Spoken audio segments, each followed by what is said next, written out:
Welcome back to Baha'i on Air. Great to be diving into the writings again. Yes, and today we're doing something really interesting. We're taking a deep dive into the virtue of appreciation. Appreciation. It sounds simple, but there's a lot there in the Baha'i perspective. Exactly. We've gathered several passages, from Bahá'u'lláh, Abdu'l-Bahá, and Shoghi Effendi that really illuminate this quality.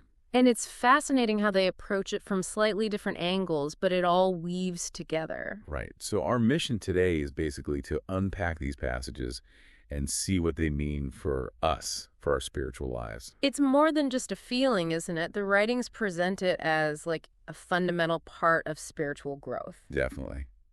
Okay, so let's jump right in. Our first passage is from Bahá'u'lláh. It's in the Gleanings. Let me read it. Be generous in prosperity and thankful in adversity. Be worthy of the trust of thy neighbor, and look upon him with a bright and friendly face. Be a treasure to the poor, and admonisher to the rich, an answerer of the cry of the needy, a preserver of the sanctity of thy pledge. Be fair in thy judgment, and guarded in thy speech. Be unjust to no man, and show all meekness to all man. Be as a lamp unto them that walk in darkness, a joy to the sorrowful, a sea for the thirsty, a haven for the distressed, an upholder and defender of the victim of oppression. Let integrity and uprightness distinguish all thine acts. Be a home for the stranger, a balm to the suffering, a tower of strength for the fugitive. Be eyes to the blind, and a guiding light unto the feet of the erring. Be an ornament to the countenance of truth. Wow, that's a lot to take in. It really is a whole framework for living. What really strikes me first is that phrase, thankful in adversity, right next to generous in prosperity. Yeah. It suggests appreciation isn't just for the good times, it's deeper, a state of being. That's a great point. It makes you ask, well, how does being thankful when things are hard actually build appreciation overall? Maybe it's about finding value even in the challenge. Recognizing lessons or growth or just, the divine presence through it all. Perhaps. So thankfulness then becomes a way to appreciate that bigger picture, even if the immediate view is difficult. Right. And notice how it's listed there with all those other virtues: trustworthiness, justice, fairness, being a refuge. It's not isolated. Not at all. It suggests appreciation is foundational. It underpins these other actions. How can you be truly just or a haven for the distressed if you don't appreciate their inherent worth or appreciate the opportunity to serve, even in hardship? So maybe a key idea here for us listening is true appreciation isn't really dependent on circumstances. It's more like a lens. A lens to view all of life, finding value even when it's tough. Exactly. Okay. Let's move to Abdu'l-Bahá now. Yeah. This is from selections from the writings of Abdu'l-Bahá, section 201. Okay, ready. It reads, Deliver to mankind this joyous message from the Abha realm. Rest not by day or night, seek ye no moment's peace. Strive ye with all your might to bring to men the message of the Lord and to spread his teachings. The more ye strive, the greater will be your success. The more ye sacrifice, the more ye be blessed. The more ye give, the more will ye receive. The more ye teach, the more ye be taught. The more ye serve, the more will ye be served. The more ye love, the more ye be loved. The more ye praise, the more ye be praised. The more ye appreciate, the more ye be appreciated. The more ye honor, the more ye be honored.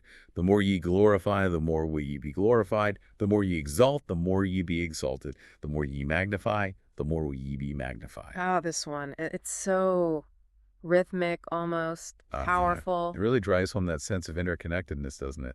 Spiritual cause and effect. Definitely. And that line, the more ye appreciate, the more will ye be appreciated. That just jumps out. It does. What do you think that means? Is it just, people mirroring your attitude? Like, if you're nice, they're nice back? Maybe partly.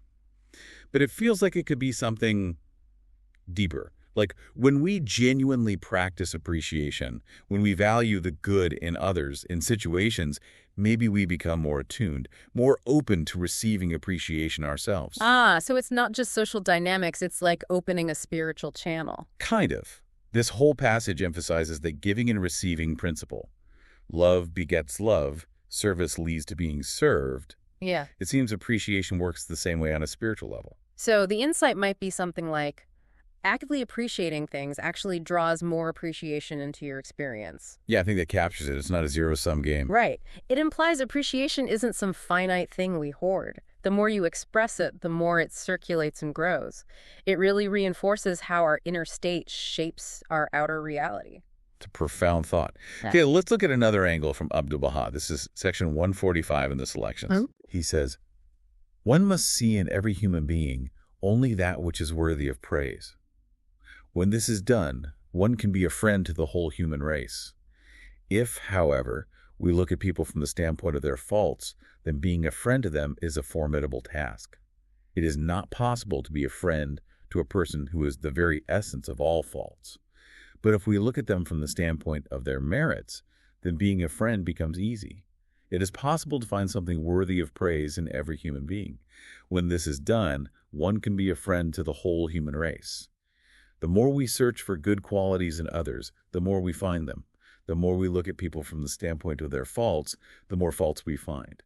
The more we look at people from the standpoint of their merits, the more merits we find." This one is so practical, so direct. It's about actively choosing what to focus on in others. Right. It's like it's training our perception. We so often default to noticing flaws or what we think are flaws. But this says, no, intentionally look for the good.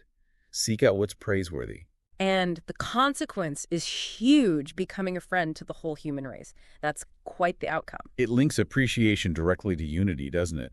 Appreciating the inherent worth, the merits in everyone is presented as the key to universal friendship. It really is. So the takeaway is something like choosing to see the good in people isn't just nice, it's actually essential for building unity.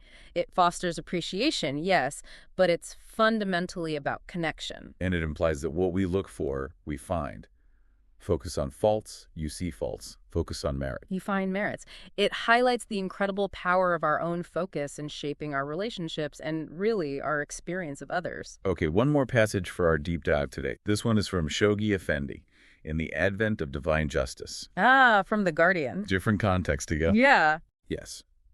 He writes, "The qualities of loyalty, selflessness, high-mindedness, and the appreciation of the value of the cause and its institutions are among the spiritual prerequisites for success. The community must be imbued with a deep sense of the sacredness of the cause and of the vital importance of its institutions. It must be ever mindful of the necessity of maintaining the highest standards of integrity and honesty in all its dealings, and of the need to uphold the dignity and honor of the faith. The believers must be ever ready to sacrifice their personal interests for the sake of the cause, and to subordinate their own desires to the needs of the community. They must be willing to accept the decisions of the institutions of the faith and to support them wholeheartedly, even when they do not fully understand or agree with them."